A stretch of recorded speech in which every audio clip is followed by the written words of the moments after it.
my galleries portion of the Google Art Project is a place where you can customize your art collection. There's a number of ways you can do this. You can create different galleries that fit different themes or ideas. In this sample, I've created a couple of them. One of them was art that has to do with man's effect on the environment, and I found a picture, it's actually a painting of a copper mine on the Hudson River, as well as an image that was taken when the atomic bomb was dropped on Nagasaki. And both of those were great examples of man's effect on the environment. I also did one on natural disasters, which is focused on the eruption of Mount Vesuvius and Pompeii, and you can see there's a painting someone made about what it might have been like in Pompeii when the volcano erupted. This is a casting made from an animal that perished in the flames of that eruption. And the last collection, it has to do with the works of art that I could find that had to do with the story of the Odyssey. And you can see some different artist renderings of parts of that story, as well as a sword that was created to kind of fit that theme. What's nice about this is you're able to explore the Google Art Project and save the things that you want to look up later. As we looked at in some of the other videos, anytime you're looking at a piece of art, there's a little plus sign you can click and it will add it to your items, into the saved items area at the bottom. When I click on that, I see I have 9 things saved, and here are all those little works of art, little thumbnails of them. So most of these are pictures, some of them are paintings. These are waiting for me to be used in my galleries. So that's showing this right here. Here's all that art that was down here under the saved area. If I click on this, it'll show me almost a gallery of them that I can use. I can go through and it's creating almost a slideshow of each different thing I grabbed. Some of these were videos from war archives. Some of these are photographs taken from photographers during those wars. And some of these are famous paintings. Now at any point, I can choose to go to my galleries and create a new gallery. Let's say I'd like to make a gallery on World War II and kind of the Holocaust. If I click on blank gallery, it's going to bring me this blank screen. It kind of looks like a PowerPoint slideshow, but I can add this and just name it World War II for now.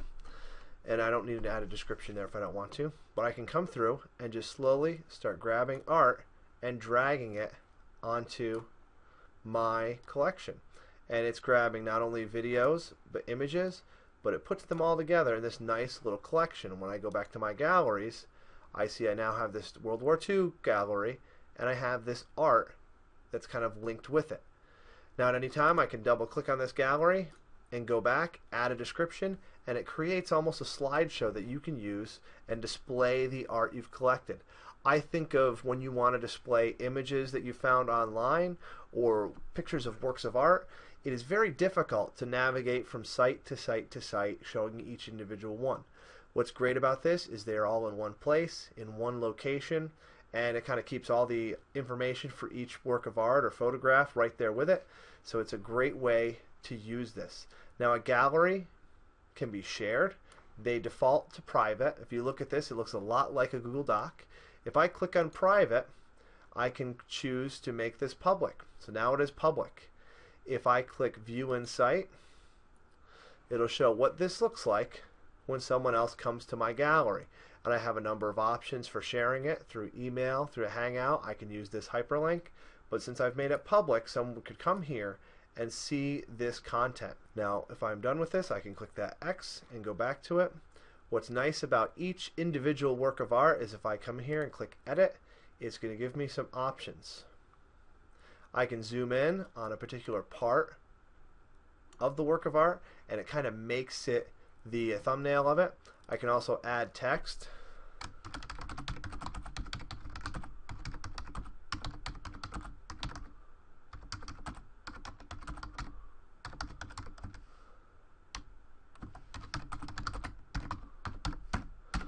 And if I click save, it adds this as part of this gallery. And if I click here when I'm done, I now see that this image kind of zooms in on this work of art along with my notation.